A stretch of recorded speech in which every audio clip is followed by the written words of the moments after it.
આપણે રોજ દિવસ અને રાત, ઉનાળો અને શિયાળો આ બધાનો અનુભવ કરીએ છીએ. પણ શું ક્યારે ઊંડાણમાં જઈને વિચાર્યું છે કે આ બધું ખરેખર થાય છે કેવી રીતે? વેલ, આજે આપણે પૃથ્વીની ગતિના એ જ રહસ્યને ઉકેલવા જઈ રહ્યા છીએ જે આપણા જીવનની દરેક ક્ષણને આકાર આપે છે. તો ચાલો શરૂ કરીએ. આ એક એવો સવાલ છે જે કદાચ બાળપણમાં આપણા બધાના મનમાં આવ્યો હશે કે ભાઈ, આ સૂરજ રોજ ક્યાંથી આવે છે અને પાછો ક્યાં જતો રહે છે, અને આ ઋતુઓ આટલી ચોકસાઈથી બદલાય કેવી રીતે છે? જવાબ છે ને, એ પૃથ્વીની બે ખૂબ જ ખાસ ગતિમાં છુપાયેલો છે. તો પૃથ્વીની આ બે ગતિઓમાંથી આપણે સૌથી પહેલાં એ ગતિની વાત કરીએ જે આપણા રોજના જીવનને સીધી અસર કરે છે. એને કહેવાય છે પરિભ્રમણ, અને આ જ એ વસ્તુ છે જે આપણને દિવસ અને રાત આપે છે. પરિભ્રમણનો એકદમ સીધો અને સાદો અર્થ છે પોતાની જ જગ્યા પર ગોળ ગોળ ફરવું. બસ એમ સમજો કે પૃથ્વી એક મોટા ભમરડાની જેમ પોતાની જ ધરી પર ફરી રહી છે. અને હા, એ હંમેશા પશ્ચિમથી પૂર્વ દિશા તરફ ફરે છે, અને એટલે જ આપણને સૂર્ય પૂર્વમાંથી ઉગતો દેખાય છે. મજાની વાત છે નહીં? હવે સવાલ એ થાય કે પૃથ્વીને પોતાની ધરી પર આ એક ચક્કર પૂરું કરવામાં સમય કેટલો લાગે?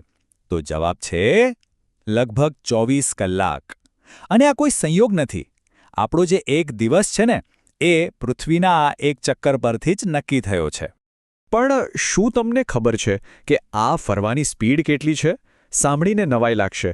વિષુવવૃત્ત પર પૃથ્વી લગભગ 1670 કિલોમીટર પ્રતિ કલાકની જબરદસ્ત સ્પીડે ફરે છે. આ તો કોઈ જેટ પ્લેન કરતાં પણ વધારે સ્પીડ થઈ.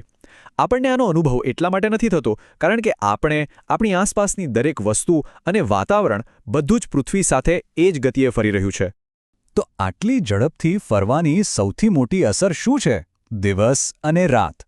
જો, જેમ જેમ પૃથ્વી ફરે છે તેમ તેમ તેનો જે અડધો ભાગ સૂર્યની સામે આવે છે ત્યાં પ્રકાશ હોય છે, એટલે કે દિવસ હોય છે.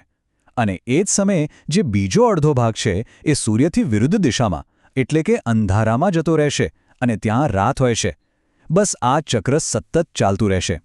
ચાલો હવે દિવસ-રાતના આ દૈનિક ચક્રથી થોડા આગળ વધીએ અને પૃથ્વીની બીજી અને ઘણી લાંબી યાત્રાને સમજીએ.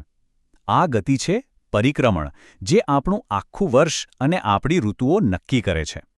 ઓકે, તો પરિક્રમણ એટલે શું? આનો અર્થ એ કે પૃથ્વી ખાલી પોતાની જગ્યાએ જ નથી ફરતી, પણ એ ફરતા ફરતા સૂર્યની આસપાસ પણ એક બહુ મોટી યાત્રા કરે છે. જેમ કોઈ દોડવીર એક મોટા રેસિંગ ટ્રેક પર દોડે, બસ એ જ રીતે પૃથ્વી સૂર્યની પ્રદક્ષિણા કરે છે. અહીં એક રસપ્રદ વાત એ છે કે પૃથ્વીનો આ રસ્તો છે ને એકદમ પરફેક્ટ ગોળ નથી. એ થોડો લંબગોળ, એટલે કે ઈંડા જેવો છે. આનો મતલબ એ થયો કે વર્ષના અમુક સમયે પૃથ્વી સૂર્યની થોડી નજીક હોય છે અને અમુક સમયે થોડી દૂર. પણ એક વાત યાદ રાખજો, ઋતુઓ આ અંતરને કારણે નથી બદલાતી. એનું કારણ કંઈક બીજું જ છે. સૂર્યની આસપાસનું આ એક આખું ચક્કર પૂરું કરવામાં પૃથ્વીને 365 દિવસ અને ઉપરથી બીજા લગભગ 6 કલાક લાગે છે.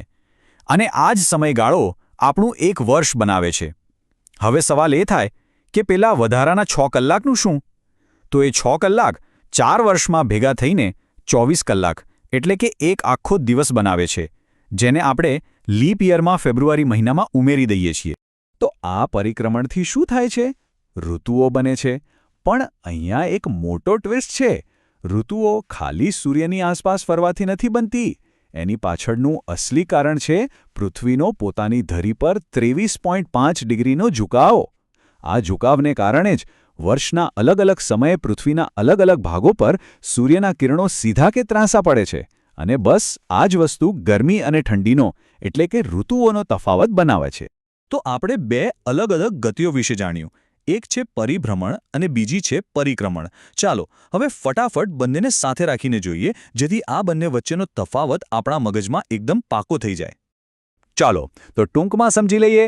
પરિભ્રમણ એટલે પૃથ્વીનું પોતાની જ જગ્યા પર 24 કલાકમાં ફરવું, અને એનાથી શું બને? દિવસ અને રાત.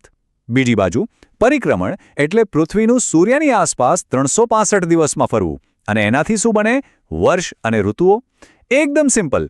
એક ગતિ દૈનિક છે અને બીજી વાર્ષિક. બંને સાથે જ ચાલે છે, પણ બંનેની અસર આપણા જીવન પર એકદમ અલગ છે. તો આ બધી વૈજ્ઞાનિક વાતો તો કરી લીધી, પણ આનો આપણા જીવન પર શું પ્રભાવ પડે છે? આ બંને ગતિઓ આપણા જીવનની લય કેવી રીતે નક્કી કરે છે? ચાલો હવે એ જોઈએ.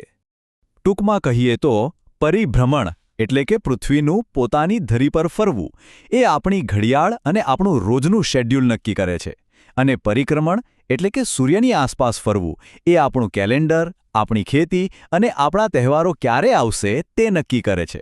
આ બંને ગતિઓ મળીને જ પૃથ્વી પર જીવનની આ સુંદર લય બનાવે છે. આપણે આપણી વાત અહીં પૂરી કરીએ છીએ, પણ એક સવાલ સાથે. જરા કલ્પના કરો કે જો પૃથ્વી ફરવાનું જ બંધ કરી દે તો શું થાય? પૃથ્વીનો એક ભાગ હંમેશા સૂર્યની સામે સળગતી ગરમીમાં રહે અને બીજો ભાગ હંમેશા થીજી દેતી ઠંડીમાં. કોઈ દિવસ નહીં, કોઈ રાત નહીં, કોઈ ઋતુઓ નહીં, કોઈ વર્ષ નહીં. આપણું જીવન કેવું હોત? આના પર જરૂર વિચારજો.